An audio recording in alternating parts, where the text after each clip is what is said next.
That concludes my formal remarks, and I will now open the floor for questions. Joining me today to help answer your questions are Dr. Tim Jones, Chief Medical Officer, Dr. John Dunn, State Epidemiologist, and Dr. Mary Margaret Phil, Medical Epidemiologist. We'll take questions in the room first. Ms. Piercey, Brett Kelman, the Tennessean. You mentioned that the single patient recently had out-of-state travel. Can you tell us where that travel was to and if there's been an established link to another known case or source of this infection at this time? We are still working through those details at this time. Again, we just learned of the case last night, spoke to the individual just hours ago, and those details will be forthcoming. Do you know when this person returned back from traveling or how long they were away for? They returned approximately 4 or 5 days ago. Do you know where they went? Are you allowed to tell us? We're still working on their travel pattern at this time. Was it international travel? It was not international travel.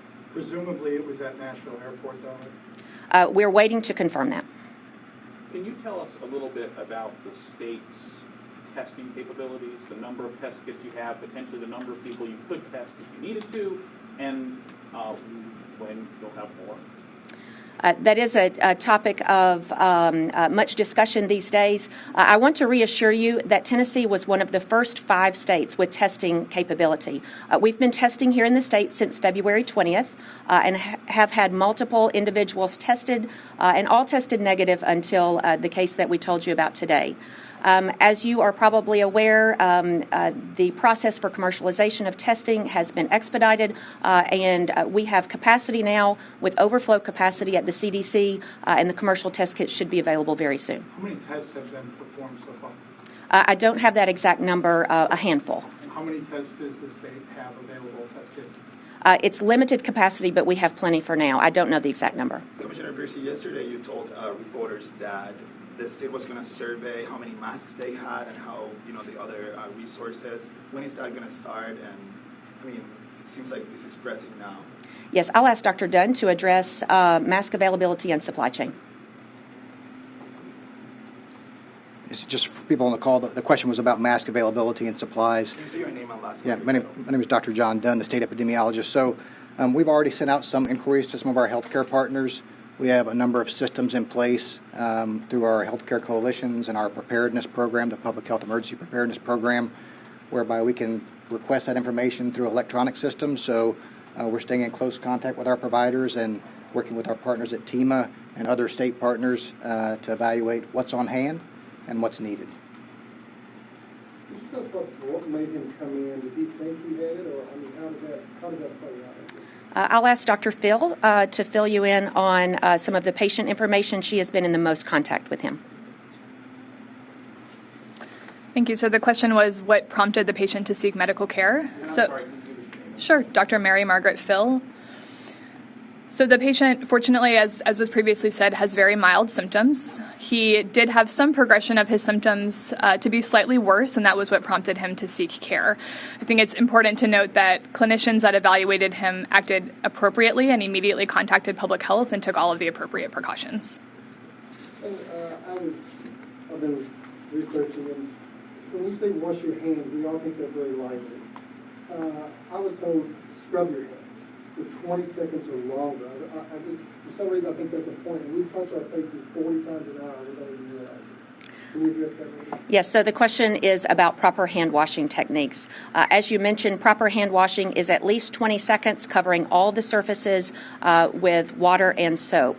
If water and soap are not available, alcohol-based hand sanitizers also are effective if used properly. As you aptly mentioned, we touch our faces and noses and mouths much too often, and so I would ask the public to be more cognizant of that and make sure your hands are clean frequently. I know you said his household is quarantined, but have they come in contact with other people? Have you reached out to those other people? And just how are you guys going about trying to just keep this contained, for lack of a better term? The question is about containment of household contacts. We have been in contact with them since last night. They are quarantined at home and have expressed a sincere desire to be compliant with that. We are currently compiling a list of their potential contacts and are actively, as we speak, in the process of reaching out to those contacts and triaging them for their symptoms and potential testing. Do you know how much time from this patient returning from out of state and them testing positive for the virus? How much time they were in Tennessee when they didn't know they had this? Sure. So the question was how long the patient potentially was in the state prior to knowing the diagnosis. Fortunately, this patient returned from their out-of-state travel and became ill. And as we often encourage people with any type of respiratory illness, they began to self-isolate at that time. So the duration from when they became ill until we knew the results was short, within a matter of days, but their activity outside of their home was very limited during that time period. The handful of people that were tested, did they have any international travel or out-of-state travel? Any ideas that prompted them to get tested as well? There are very strict, the question is about testing criteria. There are very strict guidelines on testing criteria published by the CDC. Many of them did have an international travel history. Some of them had unexplained and severe pneumonia, but the vast majority of them did have an international travel history.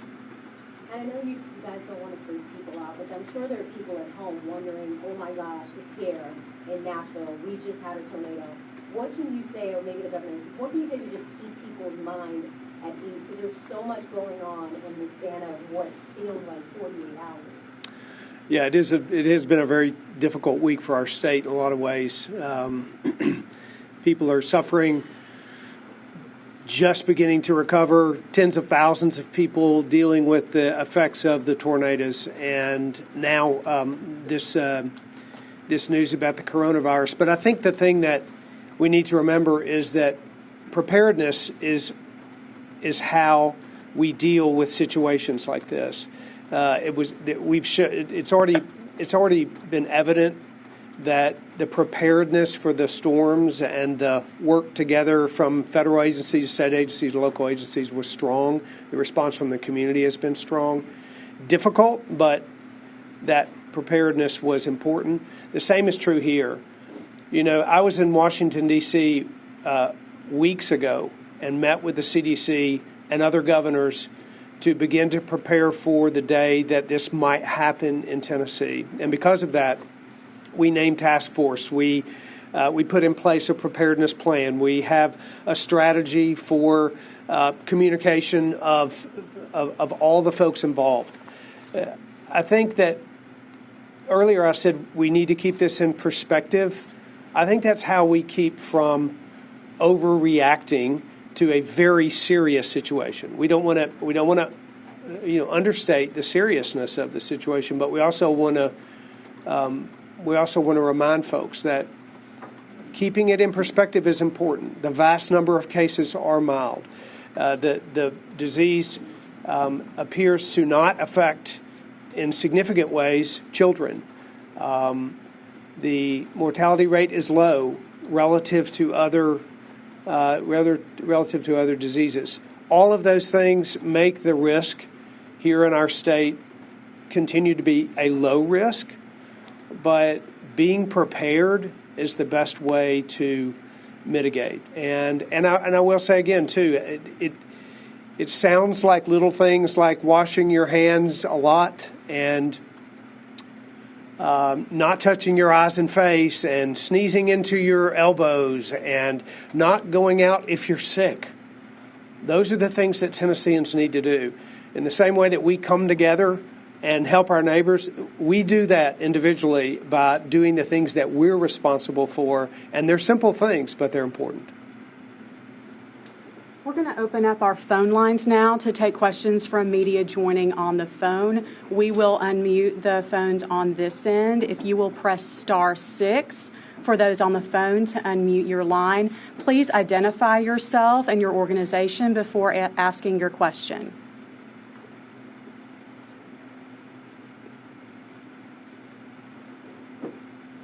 Yes, Andy Sherritt with the Chattanooga Times Free Press here. I came in a little bit late. Can you just give me a brief recap? And do you know what state that person was had traveled from? Was it California or Washington State? Thank you, Andy, for the question. The brief overview is a 44-year-old male from Williamson County who returned a few days ago from out-of-state travel. He is still working with us to give his travel history, and we are in the process of tracking that now. If you didn't hear earlier, we just learned of this last night, and so details are still forthcoming. Thank you. And just to be clear, you said he's in Williamson County or is he from Williamson County? The question is he in Williamson County or from Williamson County? The answer is both. Commissioner, I have a question. You were talking about testing. Do we know how many people have been tested for potential coronavirus cases? Dr. Jones, do you want to handle that? This is Tim Jones, Chief Medical Officer. A handful of people have been tested in Tennessee. We currently have limited capacity to do testing, but as many of you have heard, that's likely to increase soon. We're currently following CDC guidelines about whom to test. They're quite strict. If clinicians have questions about who to test, they have been contacting us, and we have been giving them advice and permission to test if they follow CDC guidelines. You're saying a handful, 5, 10. Do we have a specific number? We don't have a specific number now, but we currently have enough to test all of the people that fit the CDC guidelines for testing. I think his question was how many. Do we have a number of how many have been tested? You said I do not have an exact number. I'm sorry. Andy Sher with the Times Free Press. Can we get an exact number? I mean, a handful means 5 or less. Andy, this is Dr. Piercey again. We will be able to publish that information soon. At this point, I can estimate plus or minus 10. I know you guys mentioned you don't know entirely what his travel plans were, but if BNA was part of that, what's that next step? So we will make proper notifications, as the governor mentioned and put out yesterday. The CEO of the Nashville International Airport is on our task force. We have been in contact with him this morning, and if we determine that the patient passed through that airport, we will let people know appropriately. That's the last question we have time for this morning. We do have a news release about this that we will issue immediately following the update. That will be posted on our website as well. We also remind everyone we have information on COVID-19 available on our website. That's tn.gov/health. We are updating that multiple times daily with the latest guidance available for Tennesseans, including guidance for specific audiences. We encourage you to use that as a resource and share that with your viewers and readers. It is important that we're able to share accurate and up-to-date information with Tennesseans about the situation. So again, our website, tn.gov/health. Also look to cdc.gov for updated guidance and information on this situation. Thank you very much.